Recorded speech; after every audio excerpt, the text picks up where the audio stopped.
Hello and welcome to this all new episode of In Session, Bennington to Montpelier. I am your host, Jack Rossiter-Munley, and I'm coming to you from the Bennington County Multicultural Community Center here in beautiful downtown Bennington. And I am thrilled to be joined by Representatives Will Greer, Dave Durfee, and Senator Rob Plunkett. Legislators, welcome to the show. Good morning. Thank you for having us. All right, we've got a lot of different things to get into because this is, as I'm sure you are all more aware than any of us, the busiest time in the legislative session. But I think we'd be remiss if we didn't start with just an update on where the state budgeting process is overall. And since we were able to talk to esteemed members of the House last week, I'm going to bring it over to you, Senator Plunkett, for insights from the Senate side on where that sort of, at this point, joint process is in moving forward. Sure. And so everyone's aware, there are essentially three budget bills. There's what we call the big bill, which is the general appropriations bill. There's the T bill or transportation bill, and then there's the capital bill.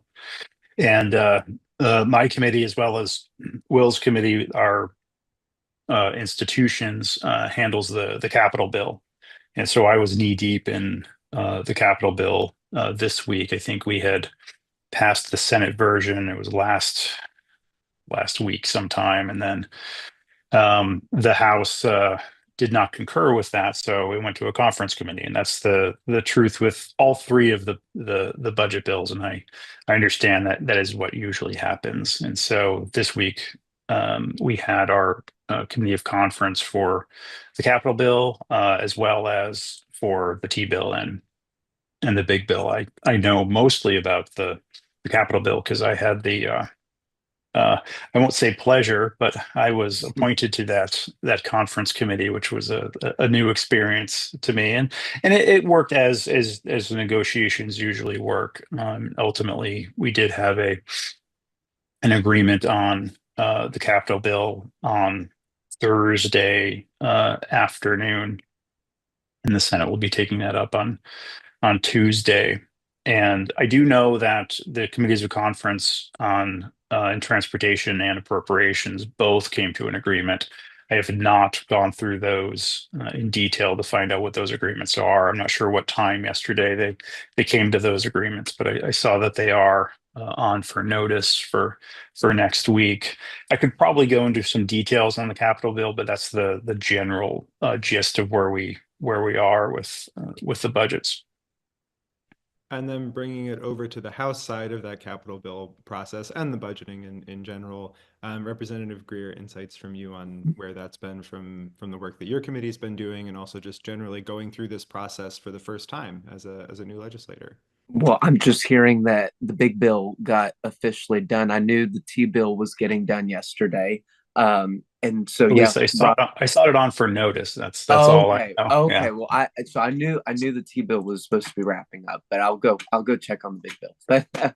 But in terms of the capital bill itself, yeah, Rob and the conference committee, I think, got it all squared away on Thursday afternoon. And that's really all I have to update on that. I think Rob touched on it pretty good. And going through this process for the first time in the legislature as a new legislator, obviously you're someone who's been involved and has watched this as an interested citizen before, but what has it been like going through it the first time on the inside? Oh, I would just say how much negotiation and debate there is, both on camera but also off camera. Mm-hmm. And just you just wouldn't picture it.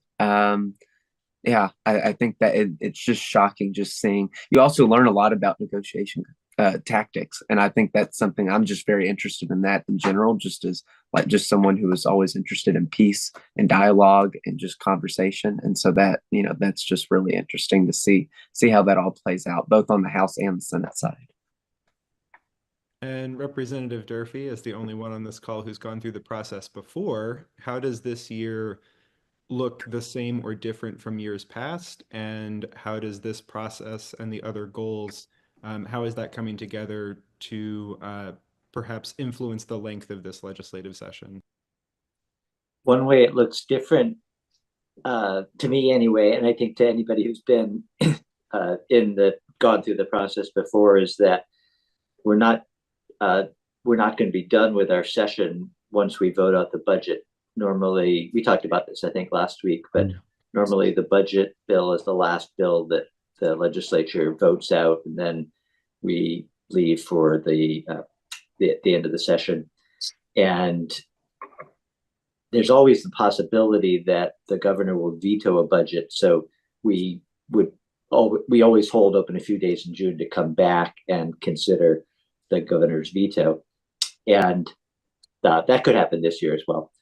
The conferees I know are in conversations not only with one another but with the governor's office and his staff to try and prevent that from happening. Try to come to some sort of agreement ahead of time. And as Will just alluded to, there are conversations taking place within the conference committee room, but then there's also negotiations going on outside. So I can't claim any insight into where that's heading. I haven't been tracking the budget as closely as some of the other bills that are happening, just because there are still good bills happening, including the education bill, which is the big difference this year, that we're not done because we have committed collectively, I believe, still to passing an education reform bill this year before we disperse. And that's proven to be a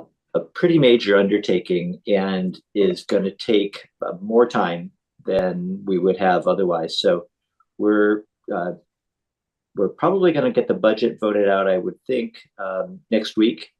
I think it's coming probably to the floor sometime maybe Wednesday or Thursday. It'll take 2 days of voting to do that. And then we'll move on to within maybe a few more days to looking at the education bill as that develops. And that's also in a conference committee, or it will be, I believe, in a conference committee. It's not yet. It's still being worked on in the Senate. And unfortunately, we don't have Senator Bongartz with us today, who's been sort of our go-to person on the education process, but it is over on the Senate side. So Senator Plunkett, any insights, anything about how that has been progressing? There's been so much kind of focus and attention on the budgeting process, even though the education reform package remains incredibly important, will be the next focus, continues to move forward, hasn't maybe been getting the headlines the last couple of weeks. What's been progressing maybe a little more quietly on that front?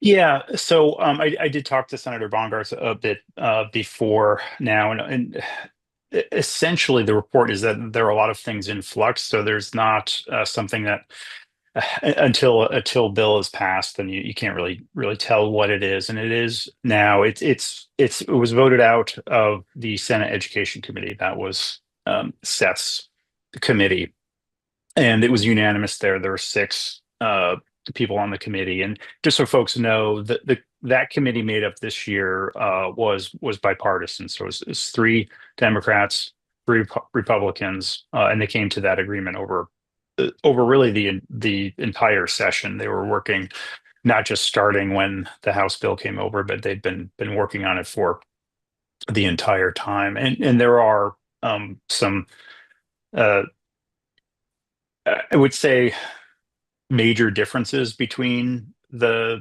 bill as passed by the House and the Senate Education Committee, but it's now in finance, and they're working on the finance portion of that, which is essentially integrated with a lot of what we have. So just in broad strokes, I can say that what we had seen out of the Senate Education Committee is a bill not entirely unlike the House bill, but and this is my interpretation of it, so I don't want to speak for the entire Senate or frankly anyone else.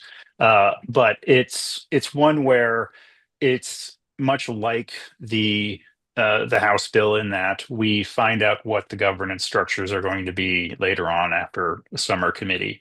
But my take on it is that this is a lot more looking at I don't want to call it local control, but a more local decision-making process than something that's more top-down. And this is just my general view of this, but I know that a lot of the conversation that's been happening is on the financing side. If it's going to, when we go back to the foundation formula, is this going to be immediately challenged under the Brigham decision? And there's a lot of concern about that, and it's always interesting to hear other legislators talk about, worries about lawsuits, because I'm a lawyer and I'm not concerned about lawsuits. This is just what happens all the time, and it's part of the process to work out exactly what it is. And I see that as healthy, not something to necessarily be avoided.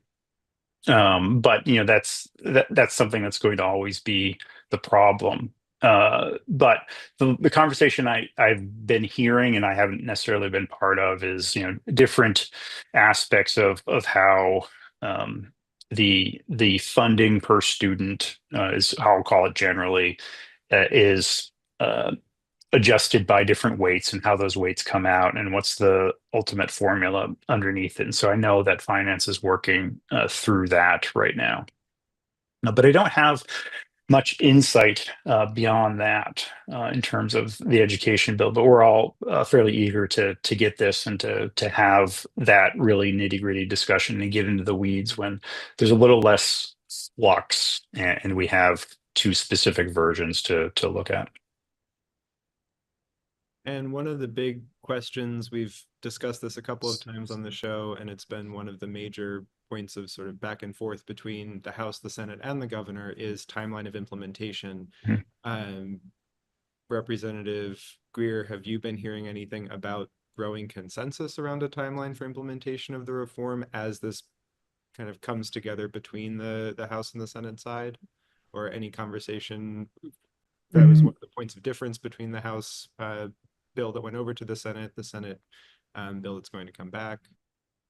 No, the only thing that I can recall was when we had an amendment on the floor in the House to speed up that timeline. And I know it didn't go through. I did vote for that, though. I do remember that. And I think that would have put it about where the governor had wanted to go. It would have been different from the Senate and the original House proposal, but I believe it was more in line with what the governor had originally proposed. And that didn't go through. I think people want more time on it. I don't remember. I think that at the end of the day, it was all going to be completed around the same time, but it was just changing the steps along the way, and when things would be implemented, like the foundation formula and certain things like that. And quickly, before we move on from education, Representative Durfee, seeing this kind of back and forth between the need and desire for consolidation and trying to preserve elements of local control, how are you sort of seeing that in terms of how it would play out for communities like the ones that you represent, that are the smaller communities in Bennington County? Yeah, the dynamic here is essentially between having the state simply allocate a fixed amount of money per student and giving that to the local districts and saying, use this, however you see fit. And that's what we are calling by the shorthand, I think, local control. That's the Senate approach right now. That's the Senate version. The House version takes that a little bit farther and says, you get this amount of money, and you need to have class sizes of a certain number or bigger, and you need to have schools that are a certain size or bigger. And it's on the one hand, it sounds like it's an important distinction. On the other hand, I think in reality, if you're giving a school district a certain amount of money, they're only going to be able to hire so many teachers with that money, and you're only going to have classes sizes of whatever they might be with that dollar amount. And there may be some flexibility. I mean, schools would have the possibility of spending money on other things, I suppose. But most of school district costs are personnel costs, salaries and benefits, and then buildings. So I'm not sure how critical the distinction is here. It is one that right now separates the House and Senate proposal. And as far as locally, how it affect the districts or the schools or the communities that I represent, so Shaftesbury, essentially, and Sunderland, are in two different supervisory unions. The House proposal doesn't define right now what school districts would look like. The Senate proposal is a little more, I think, specific, or at least there has been some more specificity that relates to the districts that are not operating a school. So the North Bennington School District, and that includes part of Shaftesbury, actually. And then Sunderland is part of the Taconic and Green, and they don't operate a high school. So students that live there are able to choose where they want to go to school. I think both the House and the Senate versions envision that being the case. The Senate proposal might have laid out a more specific plan to getting there, and it's in both cases, though it's not nothing's been determined. As Rob mentioned, the Senate proposal has a group of legislators figuring out what the districts look like. The House proposal has a group of superintendents figuring that out, retired superintendents, I think, maybe some other appointees who are familiar with the way districts operate. I think there's merit to both, and maybe we'll end up with a compromise and having a commission that includes both some legislators and some people with more expertise. And I'll just say quickly to the timeline question, I think there is consensus that this is going to be a phased in process, whether it's phased in over starting this next year or starting in a couple of years, and whether it's phased in over 3 years or over something more like 5 years. I think that's maybe where the disagreement will be. I will say, having spoken to our own here in the SVSU, our own district administrative staff, they're really concerned about doing something on too fast a timeline. And they're speaking from the experience of having the Arlington School District folded into the SVSU several years ago, and how that's still a process that's playing out in some ways. And I think they've raised the really legitimate concern that if you try to do this too quickly, we're going to be setting ourselves up for some problems. So I think their argument is one that we should be listening to, and we should be listening to not just our own staff here, but across the state when business managers, human resources managers, superintendents say, we don't want to rush this. I think that's important to listen to. And very quickly before moving on, I wanted to come back to something you had mentioned, Senator Plunkett, in terms of the potential for some legal challenges to the foundation formula as it's coming in. Can you go into a little bit of detail, since you do have that legal expertise, just for folks who may not know as much about why that would come up at all? So I'd say my legal expertise is not necessarily in that area, however. But one joke I want to make, jumping off of Representative Durfee's point at the end, is that I think on whatever commission is going to determine the districts, there should be a mergers and acquisitions lawyer. Maybe some lawyers will think that'll are fun. So just in general, the Brigham decision in Vermont, the year I don't quite remember, was the landmark decision on school funding here, essentially requiring that I forget the exact phrase, but that students have to have essentially equal opportunity for education in all of the districts, and that the funding part of that is part of that calculation, and the way that we were funding it at the time failed to do that, and part of it was simply because, well, larger districts or districts that were wealthier were able to provide simply more funding for students. It's a hyper simplified description of that. But then there was the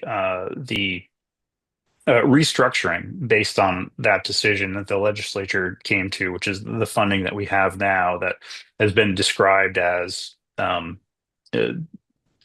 Byzantine by Senator Bongartz many times, and also ingenious in how no one is accountable. So whether or not it was successful in providing equal education, I think that was actually challenged and held up, at least in the lower courts. I don't know if that case made it to the Vermont Supreme Court, but we know at least the funding that we have right now fits that bill.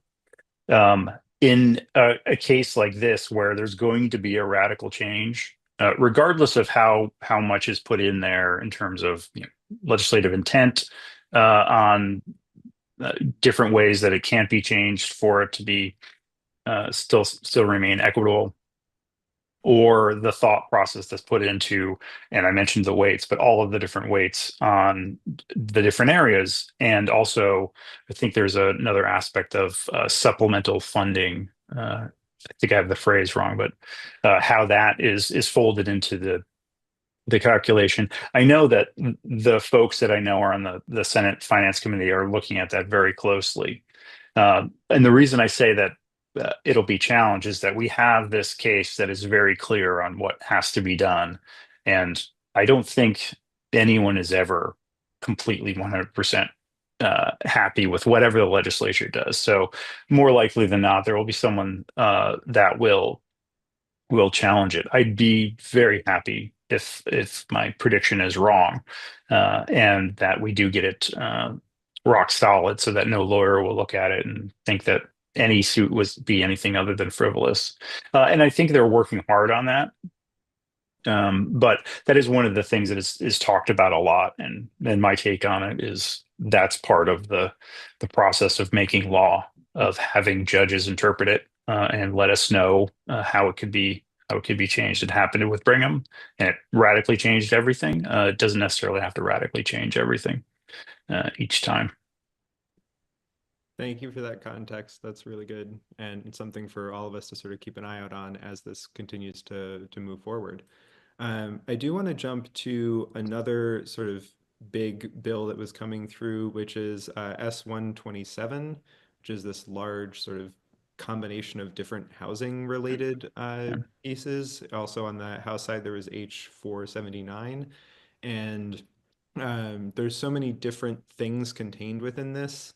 It would be helpful, I think, for folks to know a little more about just kind of what is in that and how it might might change things.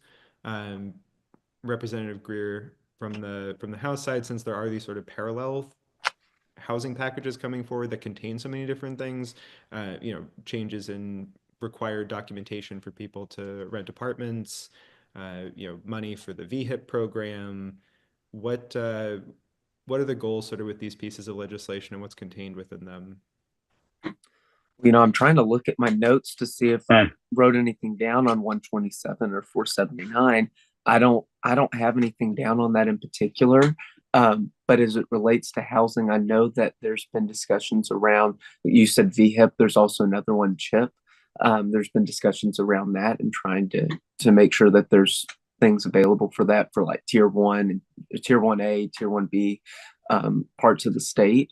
And I know that they're trying to get that included, although I don't know if that's in that bill or if that's separate, but that's really the main housing discussion pieces I've been hearing about. But I'm happy for David or Rob to hop in and pick up what I missed.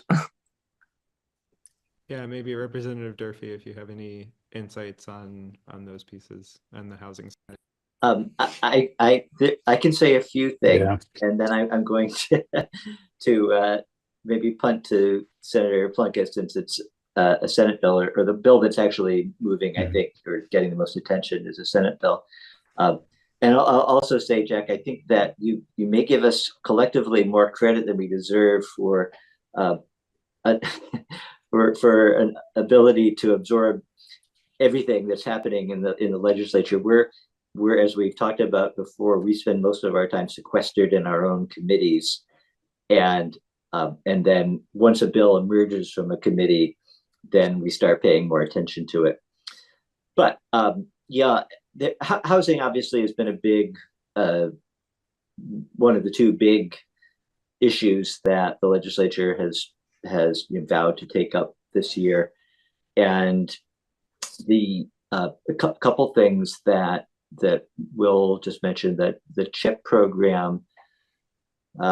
CHIP stands for probably Community Housing Investment something plan, and it essentially it's an idea that's been around for a few years. It's been rebranded, I think, with this particular name, but it would mimic on a smaller scale a program that has been in place for quite a while, and it's not unique to Vermont, called TIF districts, and TIF standing for tax incremental financing. It's a way for communities, municipalities, to invest in infrastructure to try and lure in private development. So the prototypical example seems to be, a town building a parking garage so that investors will then come in and build retail or housing. I think more recently, when we think about it infrastructure wise, we might be thinking about wastewater treatment or water coming in, so that somebody can build housing. And this new program, this CHIPS program, is intended to be used in smaller communities. So perhaps a place like Shaftesbury. So not Bennington's already got water. Bennington has sewer, wastewater, but smaller towns that don't, that are hoping to build housing and need that kind of infrastructure in order to do so, and can't expect the developer to pay for it. This program sets up a way for towns to make that investment and then basically take a break on the taxes, so the property, whoever's developing doesn't have to pay as much in taxes, and that then is used to pay off the borrowing for the initial project. The argument against these programs is that it comes out of, it means fewer taxes and property taxes, and that comes right out of the education fund. And we've been challenged with higher property taxes, which is why we're having the earlier conversation about reforming education, or one of the reasons we've been talking about that. And there are arguments suggesting that these do work or that they don't work. It's hard to prove them. I will say that locally here in Bennington was given approval to have a TIF district a number of years ago, and you do need to get approval because it's giving a tax break, and the legislature has to okay that. Bennington kept delaying theirs, and then eventually decided that it wasn't going to go forward with any project. So I think Bennington's TIF district is on a permanent hold at this point. And I think it's just something to be aware of, that when we're talking about this is the solution to all of our problems. Maybe it is actually going to cost something that we aren't anticipating, and B, maybe it's not actually going to work in all communities. So that's the CHIP program. The VHIP program, just briefly, the other one that was mentioned, that's a program that's been around for a few years. It's intended to help landlords renovate existing housing that might not be habitable or suitable right now, and make it available for moderate income, lower income housing. And it's basically grant money that is available to do that with. It's been pretty successful. We, I think, have different, that the legislature and the governor have different dollar amounts that they want to put into that program. And the governor has suggested making it a permanent program. I think that philosophically that may be part of the issue, that it's hopefully not something that we'll need to do forever. That at someday we will have solved our housing crisis, and we won't need to continue putting government money into this particular program. So I think bottom line is where everyone agrees that right now it makes some sense to keep doing that. And it is interesting to see all of those different things, which, as you just laid out, very different types of programs with, similar but maybe not the exact same goals, put into this one larger piece of housing related legislation that's kind of moving as a whole piece. Senator Plunkett, I'll give you a chance to also talk a little bit from the Senate side. Thanks, and I'm appreciative of Representative Durfee having a present memory of that, because I did vote for S-127, but it was a lifetime ago at the end of March. I did try to just refresh my memory on it, which wasn't terribly great, but it is the Community Housing and Infrastructure Program, as Representative Durfee described, and that is a tax increment program that is in there. But one of the things that with this housing bill that did stand out to me is one thing that's added is essentially for properties. I think it's either rental or purchasing. There's added protections for non-discrimination on citizenship and immigration status. So that was something that stayed with me, was important for me in that. In terms of the finance aspects of it, is not something I've been focusing on. Certainly not this week. My memory wasn't quite refreshed by my quickly running through the bill, but I can let you know that it's now in House Ways and Means, and I don't know what their progress is on that, or when it'll be coming to the House floor. But there does look like there's some House amendments, so we'll see how that is. I know Representative Cooper, unfortunately, is not here. I know he's knee deep into this one, so I will refer everyone to give him a call if they have further questions. I'm sure he'll love it. And we'll definitely ask him about it on a future show. Something else that has come through in the last little bit related to property taxes, which we were just mentioning, is the decision to put about $118 million towards making sure that there's basically only a 1% property tax increase overall. And so, starting with you, Representative Greer, what are the sort of implications longer term of making this kind of a one-time payment to ease things in the present? Well, it's exactly, well, I mean, we've had this conversation for a while, but I know that a good chunk of that money, I don't know the exact dollar figure off the top of my head, of that over $100 million that was used to buy down the rate this year, was essentially money that was obviously, it was additional money that had been received from the state. My personal opinion is that it wasn't just random additional money. That was money that Vermonters paid in over the past, year. And so they're entitled to receive that money back. That's my opinion. And that money was not guaranteed necessarily to go down to buying down future rates. So it was either use it now or use it for other purposes potentially. And potentially you could use it in the future, but where would that money go necessarily is the question. So we knew that we had in the moment the ability to buy down the rate for this year. And so, after the election, we realized that people, were desperately in need of making sure that rate stayed as low as possible. In terms of what the future implications could be, I think that it's now pretty possible that next year there will be an increase in taxes again, probably more than 1%, maybe not huge. It depends on how all the budgets come in for fiscal year. I guess that'll be fiscal year 27 at that point. And that'll really decide how big that rate is. But it gives us less of a cushion for next year to be able to buy down rates, since we're buying them down this year by the original amount was going to be about 6%. And now that we're at 1%, that was a pretty big buy down rate. So we may not have that cushion next year.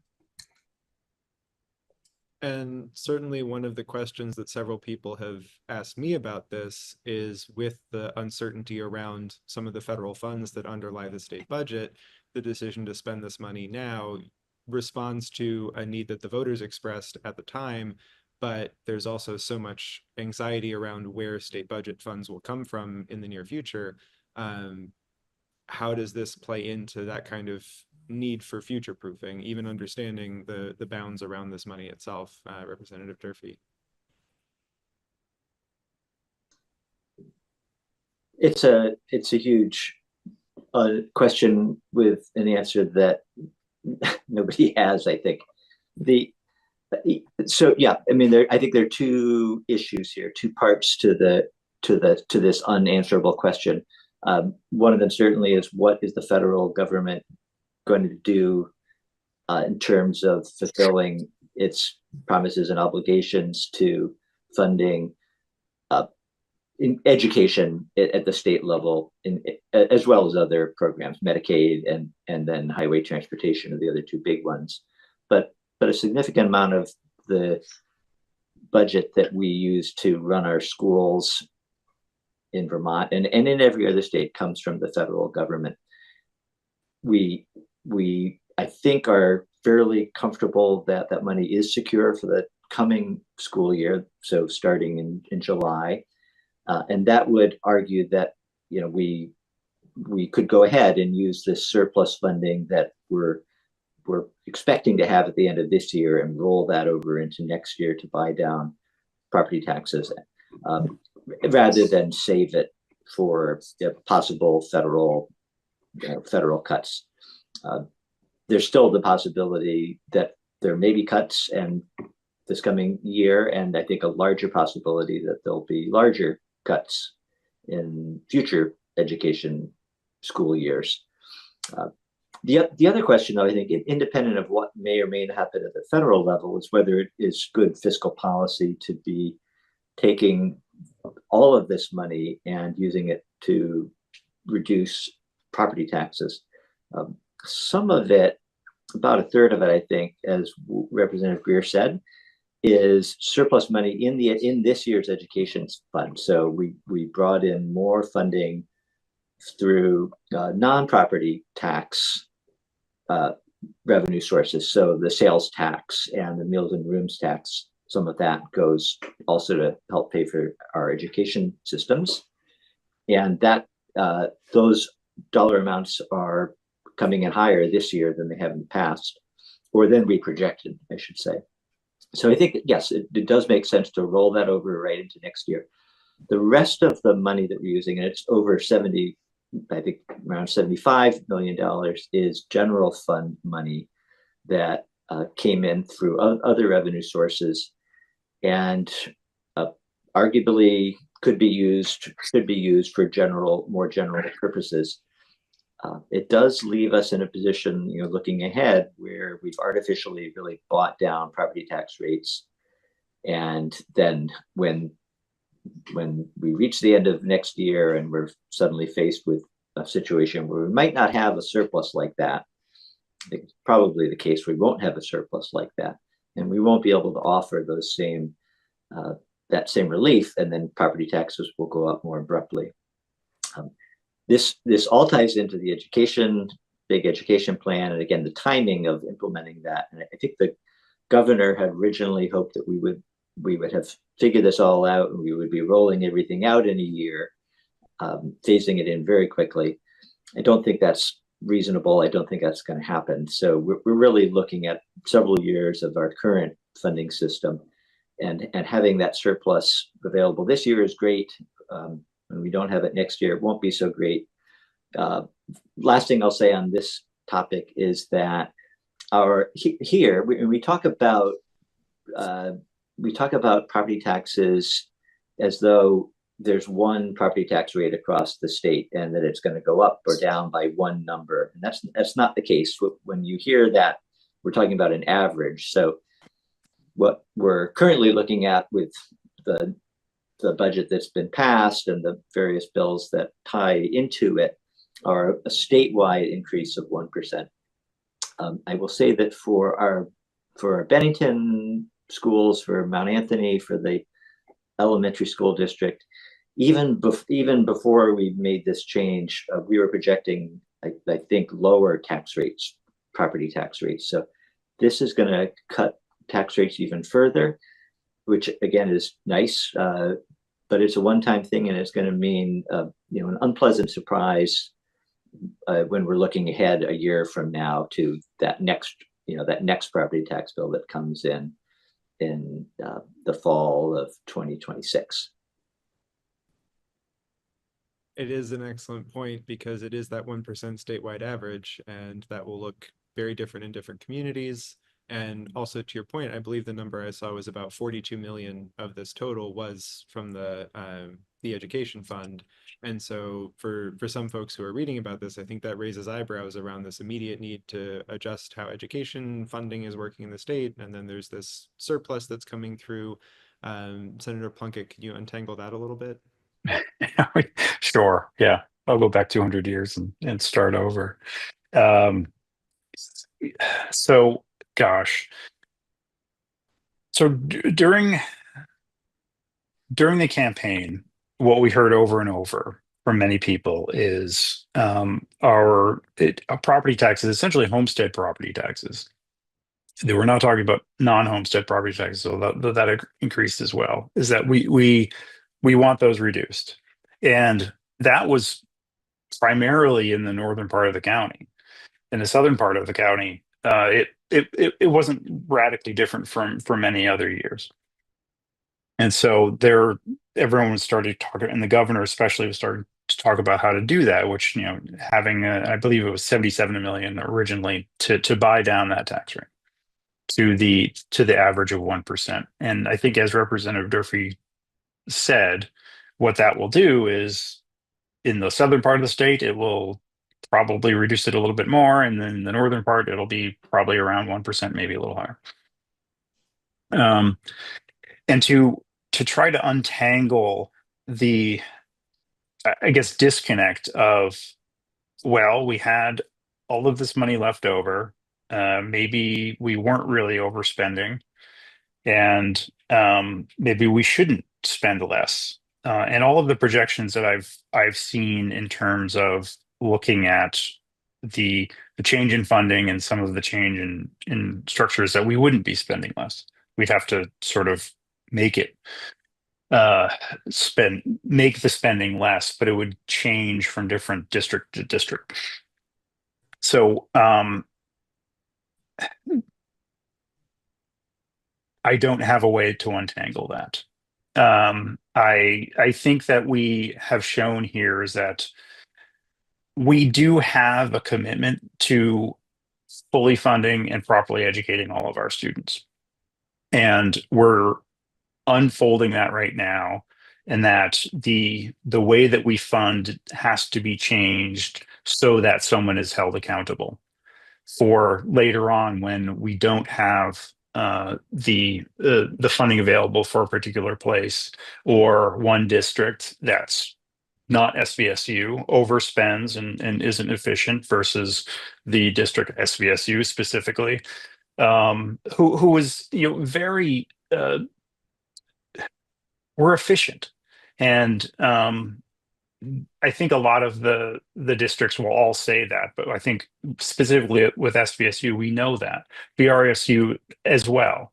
I could say a little less about Taconic and Green because I don't know as well, and we also have a little bit of the Wyndham Southwest. But I think over the next few years, we're going to have to really wrestle with that, because we're going to spend this down. We're going to spend down the tax rate, and we're going to have to face that next year.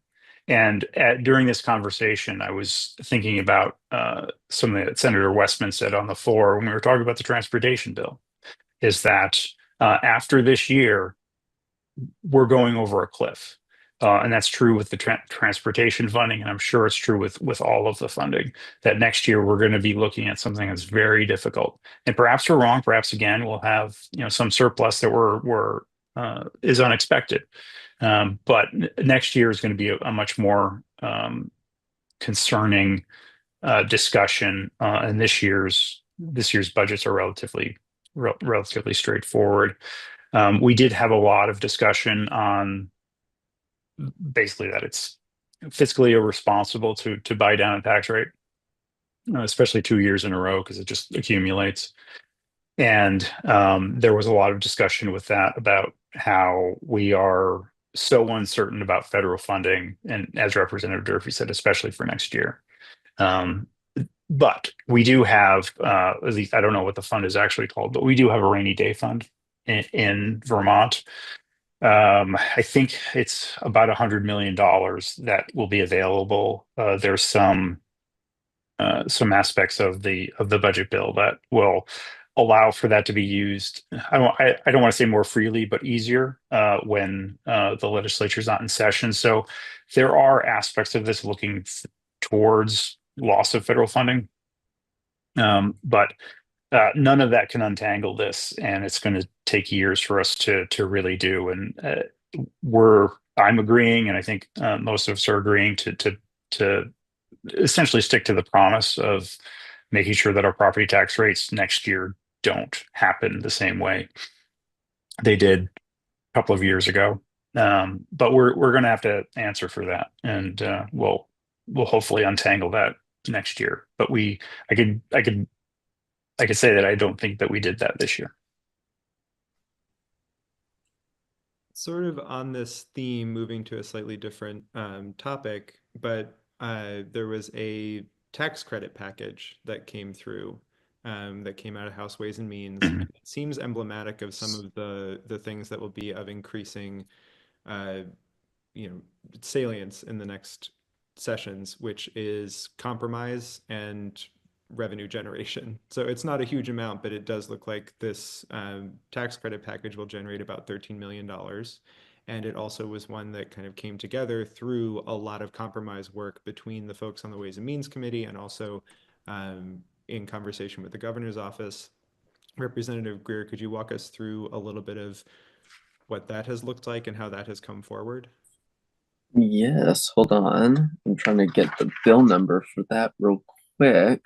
But I do remember, the conversations around it.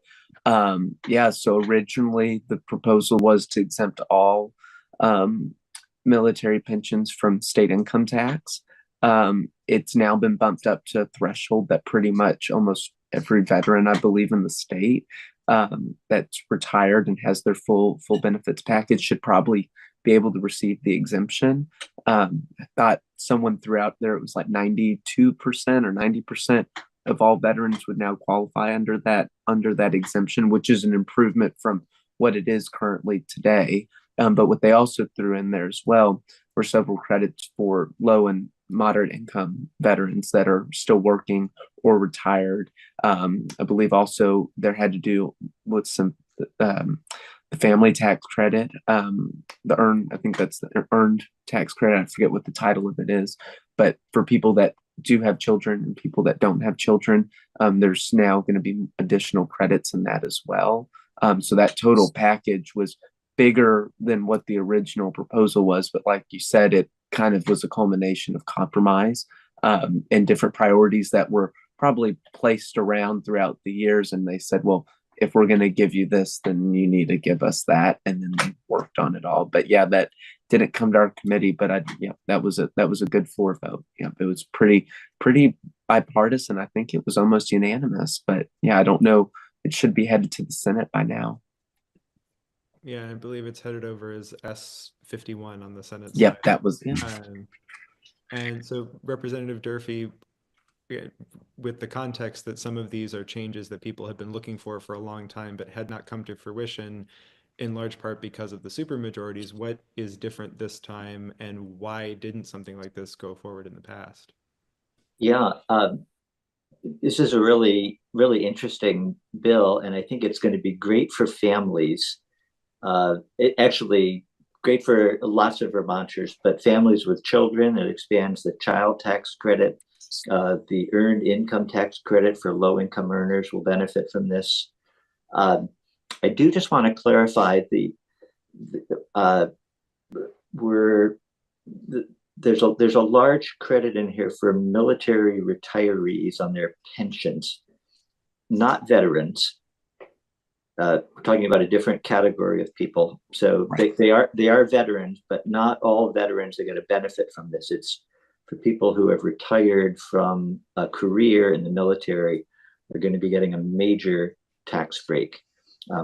That's been the contentious issue over the past number of years, and I think there are a couple of valid reasons why it's been contentious. Partly because it didn't apply to all veterans. It was only for it was often marketed or conveyed as something that would be for veterans, and it wasn't. What we have done in this bill is enacted something that is available to most military pension retirees. If you have a very high income, then you're not going to qualify. But we're also giving a smaller, much more modest, but something to all veterans. I'm sorry, to veterans who are lower income veterans. So not all veterans are going to be eligible for this tax credit, but the lowest income earning veterans will be getting something. But there's also, as I said, an expansion of the child tax credit. So every family with a child currently benefits from that tax credit, and that's being expanded to as the child gets a year older, and then the earned income tax credit also being expanded to 100% of what you get if you're on your federal taxes. So those are big changes. This is not a revenue generating package. This is going to reduce revenue. So the part of the challenge is, again, we're going into a year with lots of question marks and uncertainty about whether we're going to be able to count on the federal revenue that we've gotten. We may be already in a recession, which is likely to impact just tax revenue here at the state level as well. So we're rolling the dice a little bit with some of this. We're hoping that the impact of this pension military retiree pension tax credit is intended to help lure more military retirees to the state. So I'll be looking forward to seeing whether that actually happens a few years from now. Yeah, Jack, I just wanted to jump in and thank Representative Durfee for clarifying that. When I said military pensions, the full benefits, I was referring to the fact that the people that would receive this would be the people that did serve their full 20 years in the service and in all 5 branches, and just making sure that they're the only ones that receive that exemption on that benefits package. So just wanted to thank you, David. And from the perspective of possibly enticing military retirees to Vermont, since it is that 2 decades of service, often people retire from the military mid-life and maybe even mid-career and are coming to the state. The term retiree often connotes a certain age group, but maybe that doesn't apply in all instances. What are other sort of attraction and retention plans on the legislative level, thinking about how to entice people to come to Vermont? This is one example where, it, as Representative Durfee said, it rolls the dice a little bit. Maybe revenue goes down because of this, but it brings more people in. It brings in more people who might work in Vermont. What are some other similar types of legislative thinking that are going on right now, Senator Punk? And gosh, frankly, I don't know. That has not been part of the conversations that I've been in. I was going to thank Representative Durfee and Representative Greer for saying everything I was going to say about the what's S51. I do have to look more closely at it based on something Representative Durfee said, so I will have to do that. But in terms of enticing others to to Vermont. The only conversations I've had been in the Agriculture Committee, which we talked a great deal about agritourism. But in the end, none of the legislation that we looked through had a direct impact on that.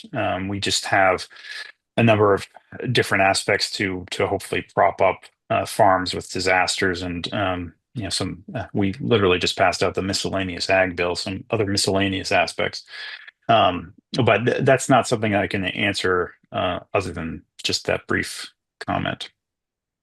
I don't know if this is necessarily one chat, but I think this is something that's kind of spawned a little bit of interest in the State House, and that's S56. That's the one that's going to study the New Americans Office, or the Office of New Americans. Yeah, and I think right. we could classify that as something about retention, and I think realizing the value that we have in refugees coming to Vermont, immigrants coming to Vermont. And I think that we want to make sure that there's kind of that investment towards their needs and making sure that they really, are comfortable in Vermont, whether it's about housing, access to language and education opportunities. The bill, as it sets up that study committee, really wants to examine what kind of support networks are needed. So I think that could be something around retention of folks wanting to come to Vermont. I think that makes a lot of sense. And I think that hopeful note for the future of all the different ways that we may entice people of all different backgrounds to come and enjoy our brave little state is a great note to end on for today. Much more to talk about in the coming potentially weeks of a session whose future is a little uncertain at the moment. But rest assured, as long as there's a session, we'll be in session. So thank you very much, Representatives Durfee and Greer and Senator Plunkett, for an informative conversation as always. Thank you, Jack. Thanks, Jack. Thank you, Jack. And thank you all. Yep. Wonderful weekend. You as well. You too, Jack.